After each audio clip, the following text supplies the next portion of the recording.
ಎಲ್ಲರಿಗೂ ಇವತ್ತಿನ current affairs ಕ್ಲಾಸ್ಗೆ ಸ್ವಾಗತ. ಇವತ್ತು ನಾವು ತಿಳ್ಕೊಳ್ಳುವಂಥ ಒಂದು ಟಾಪಿಕ್ ಅಂದರೆ ಕರೆಂಟ್ ಅಫೇರ್ ಕ್ವಶನ್ಗಳಲ್ಲ, ಬದಲಿಗೆ ಒಂದು ಬಜೆಟ್ ಅಂದ್ರೆ ಫೆಬ್ರವರಿ 1ನೇ ತಾರೀಕು ಏನು ಬಜೆಟ್ ಮಂಡನೆ ಆತಲ್ಲ ಅದರ ಬಗ್ಗೆ ಸ್ವಲ್ಪ ಮಟ್ಟಿಗೆ ಡೀಟೇಲ್ಸನ್ನು ತಿಳ್ಕೊಳ್ಳೋಣ.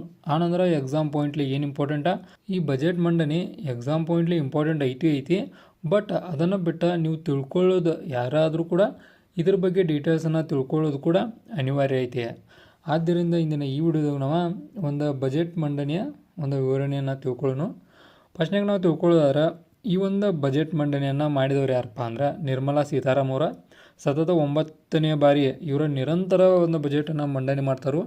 ಆನಂತರ ಪ್ರತಿ ಸಲ ನಾವು ಹಿಂದಿನ ಬಜೆಟ್ ಮಂಡನೆಗಳನ್ನು ನೋಡ್ರೆ ಯಾವ ವಾರ ಕೂಡ ಸಂಡೇ ಅಂದರೆ ರವಿವಾರ ಬಜೆಟ್ ಮಂಡನೆ ಆಗಿರಕ್ಕಿಲ್ಲ. ಬಟ್ ಫಸ್ಟ್ ಟೈಮ್ ಬಜೆಟ್ ಮಂಡನೆ ಆಗಿದ್ದ ರವಿವಾರ ಇದಾಗೈತಿ. ಅಂದ್ರೆ ಇದು ಕೂಡ ಇಂಪಾರ್ಟೆಂಟ್ ಆಗೈತಿ, ಕ್ವಶನ್ ಬರೋ ಚಾನ್ಸ್ ಕೂಡ ಐತಿ. ಇದೇ ಸಲ ಒಂದು ರವಿವಾರ ಆಗೈತಿ. ಆನಂತರ ಮುಂದಿರು ಟೋಟಲ್ 53.47 ಲಕ್ಷ ಕೋಟಿ ರೂಪಾಯಿ ಒಂದು ಟೋಟಲ್ ಬಜೆಟ್ ಮೌಲ್ಯವನ್ನು ನಾವು ನೋಡ್ತೇವೆ. ಅಂದ್ರೆ ಒಟ್ಟು ವೆಚ್ಚ ಯೋಜನೆಗಳನ್ನು ಒಂದು ಬೇಸ್ ಪಾಯಿಂಟಾಗಿ ನೋಡ್ತೇವೆ.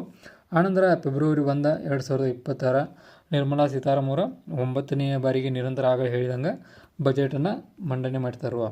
ಆನಂತರ ಮುಂದುವರಿದರೆ ತೆರಿಗೆ ಮತ್ತು ವ್ಯವಹಾರಗಳ ಬಗ್ಗೆ ಒಂದಷ್ಟು ಇವನ್ನ ಕೂಡ ನೋಡ್ತೇವೆ ನಾವು.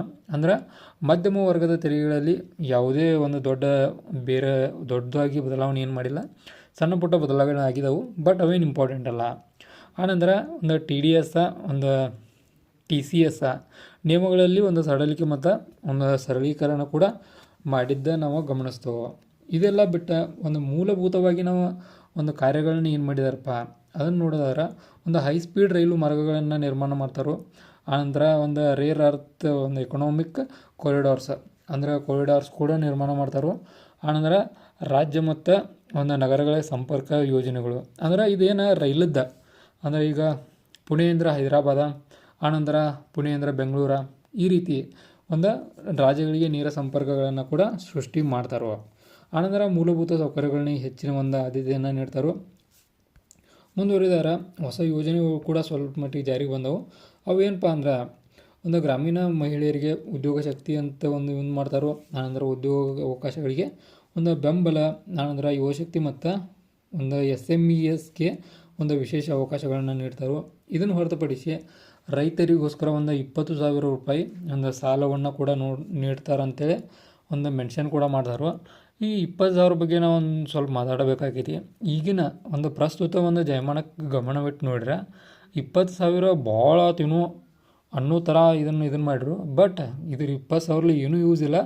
ಬಟ್ ನನ್ನ ಅಂದಾಜಿನ ಪ್ರಕಾರ ಒಂದು 2 ಲಕ್ಷ ಇಟ್ಟಿದ್ರೆ ಏನೋ ರೈತರಿಗೆ ಚಲೋ ಆಕೈತೇನೋ ಅನ್ನೋ ಫೀಲ್ ಕೂಡ ಬಂತು. ಬಟ್ ಮಾಡಿದಾರು ಅವರ ಇಚ್ಛೆನ. ಆನಂತರ ಮುಂದೂರು ಒಂದು ರಕ್ಷಣಾ ವಿಭಾಗಕ್ಕೆ ಒಂದು 7.85 ಲಕ್ಷ ರೂಪಾಯಿ ಒಂದು ಅನುದಾನವನ್ನು ನೀಡಿದರು. ಅಂದ್ರೆ ರಕ್ಷಣಾ ಬಲವನ್ನು ಕೂಡ ಒಂದು ಅಭಿವೃದ್ಧಿಪಡಿಸಬೇಕು ಅನ್ನೋದು ಇವರ ಮೋಸ್ಟ್ ಬೆಂಬಲ ಆಗೈತಿ. ಇವನ್ನೆಲ್ಲ ಹೊರತುಪಡಿಸಿ ಇನ್ನೊಂದಷ್ಟು ಮೋಸ್ಟ್ ಇಂಪಾರ್ಟೆಂಟ್ ಇವನನ್ನು ಅಂದ್ರೆ ಒಂದು ಹೆಚ್ಚಿನ ಒಂದು ಶಿಕ್ಷಣವನ್ನು ಅರಸಿ ಯಾವ ಮಹಿಳೆಯರು ಅಥವಾ ವಿದ್ಯಾರ್ಥಿನಿಯರು ಬೇರೆ ಜಿಲ್ಲೆಗೆ ಅಥವಾ ಬೇರೆ ದೇಶಕ್ಕೆ ಹೋಗಿ ಒಂದು ಸ್ಟಡಿಯನ್ನು ಮಾಡೋಕೆ ಹೋಗಾರಲ್ಲ ಗ್ರ್ಯಾಜುಯೇಷನ್ ಲೆವೆಲ್ ಒಳಗೆ, ಅಂಥವರಿಗೆ ಒಂದು ಹಾಸ್ಟೆಲ್ ಒಳಗೆ ಒಂದು ಅವಕಾಶವನ್ನು ಕಲ್ಪಿಸ್ತೇವೆ ಅಂತೇಳಿ ಅದನ್ನು ಕೂಡ ಹೇಳಿದರು. ಆನಂತರ ಒಂದು ಕ್ಯಾನ್ಸರ್ ಆಗಲಿ, ಆನಂತರ ಬೇರೆ ಬೇರೆ ರೋಗಗಳಿಗೆ ಒಂದು ಏನು ಟ್ಯಾಬ್ಲೆಟ್ಸ್ ಬರ್ತಾವಲ್ಲ ಆ ಟ್ಯಾಬ್ಲೆಟ್ಸ ಒಂದು ಚೀಪ್ ರೇಟು ಸಿಗ್ತಾವೆ, ಅವನ್ನು ಕೂಡ ಮೆನ್ಷನ್ ಮಾಡಿದರು. ಆನಂತರ ಇದೇ ರೀತಿ ಬೇರೆ ಬೇರೆ ಅನೇಕ ಇವನ್ನ ನೋಡ್ತೇವೆ ನಾವು. ಆನಂತರ ರೈಲ್ವೆ, ಜಲಮಾರ್ಗ, ಒಂದು ಎಲ್ಲ ಅಂದ್ರೆ ರಸ್ತೆ ಮಾರ್ಗ, ಈ 3 ಮಾರ್ಗಗಳನ್ನು ಭಾಳಷ್ಟು ಒತ್ತು ಕೊಟ್ಟ ಯುವಕರ ಮ್ಯಾಗ ಭಾಳಷ್ಟು ಸ್ಕೀಮ್ಗಳು ಒಂದು ರೆಡಿ ಆಗಿದೆ ಅಂತ ಹೇಳ್ಬೋದು. ಅಂದ್ರೆ ನಮಗೆ ಏನು ಯೂಸ್ ಇಲ್ಲ, ನಮಗೆ ಯೂಸ್ ಇರೋದು ಏನಂದ್ರೆ ಒಂದು ಮೊಬೈಲದ್ದು ಸ್ವಲ್ಪ ಮಟ್ಟಿಗೆ ಕಡಿಮೆ ಮಾಡಿದ ರೇಟ. ಅದರ್ವೈಸ್ ನಮಗೆ ಯೂಸ್ ಇರುವಂಥದ್ದು ಏನೂ ಇಲ್ಲ. ಎಲ್ಲ ದೊಡ್ಡ ದೊಡ್ಡ ಲೆವೆಲ್ ಇದ್ದವ್ರಿಗೆ, ಇಂಡಸ್ಟ್ರಿಗಳು ವರ್ಕ್ ಮಾಡೋರಿಗೆ ಯೂಸ್ ಇರುವಂಥ ಥಿಂಗ್ಸ್ಗಳು ಆಗಿದಾವೆ.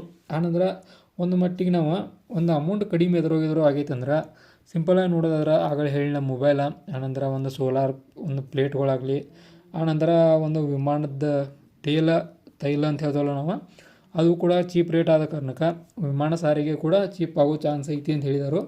ಆನಂತರ ಇವು ಒಂದು ರೇಟ್ ಕಡಿಮೆ ಆದರೆ ರೇಟ್ ಹೆಚ್ಚಾಗಿದಾವಪ್ಪ ಅಂದ್ರೆ ಒಂದು ಆಬ್ವಿಯಸ್ಲಿ ನಿಮ್ಗೆ ಗೋಲ್ಡ, ಸಿಲ್ವರ ಇವ್ರ ಬಗ್ಗೆ ಐತಿ. ಆನಂತರ ಇನ್ನೊಂದು ಇಂಪಾರ್ಟೆಂಟ್ ಏನಪ್ಪ ಅಂದ್ರೆ ಈ ಷೇರು ಮಾರುಕಟ್ಟೆ ಒಳಗೆ ಶೇರನ್ನು ಖರೀದಿ ಮಾಡೋದು ಕೂಡ ಒಂದು ವೆಚ್ಚ ಹೆಚ್ಚು ಕೊಡಬೇಕು. ಆನಂತರ ಜಿ ಎಸ್ ಟಿ ಒಳಗೆ ಯಾವುದೇ ರೀತಿಯ ಬದಲಾವಣೆ ಮಾಡಿಲ್ಲ, ಆ್ಯಸ್ ಇಟ್ ಈಸ್ ಹಂಗೆ ಅದಾವು. ಇವಾಗಿದ್ದು ಒಂದು ಬಜೆಟ್ಗೆ ಸಂಬಂಧಪಟ್ಟಂಥ ಮೋಸ್ಟ್ ಇಂಪಾರ್ಟೆಂಟ್ ಡೀಟೇಲ್ಸ. ಅಂದರೆ ಇವನ್ ಬಿಟ್ಟು ಯಾವ ಸ್ಕೀಮ್ಗಳು ಬಂದಿಲ್ಲ. ಅದರಲ್ಲಿ ನಾನು ಹೇಳಿದಂಗೆ ರೈತರದ್ದು ಒಂದು ಅವಷ್ಟು ಸ್ಕೀಮ್ಗಳ ಇದನ್ನ ಬಿಟ್ಟು ಇನ್ನೂ ಮೋಸ್ಟ್ ಇಂಪಾರ್ಟೆಂಟ್ ಅನ್ನುವಂಥ ಸ್ಕೀಮ್ಗಳು ಯಾವುವು ಬಂದಿಲ್ಲ. ಒಬ್ವಿಯಸ್ಲಿ ನೋಡೋದಾದ್ರೆ ನಾವು ಇವಾಗಿದ್ದು ಒಂದು ಬಜೆಟ್ ಒಂದಷ್ಟು ವಿವರಣೆ. ಈ ಬಜೆಟ್ ಬಗ್ಗೆ ನಿಮಗೇನು ಅನ್ನಿಸ್ತು ಇದನ್ನು ಡೆಫಿನೆಟಾಗಿ ಕೆಳಗಡೆ ಕಾಮೆಂಟ್ ಬಾಕ್ಸು ಕಾಮೆಂಟ್ ಮಾಡಿರಿ. ನಿಮ್ಮ ಒಂದು ಅನಿಸಿಕೆಯನ್ನು ನಾ ತಿಳ್ಕೊಳ್ಳೋ ಇಂಟ್ರೆಸ್ಟ್ ಐತಿ. ಡೆಫಿನೆಟಾಗಿ ಈ ಒಂದು ವಿಡಿಯೋಗೆ ಕಾಮೆಂಟ್ ಮಾಡಿದ್ರೆ ನಾನು ಅಂದ್ಕೊಂಡನು ನೋಡೋಣ ಎಷ್ಟು ಜನ ಮಾಡ್ತಾರೆ ಅಂತೇಳಿ.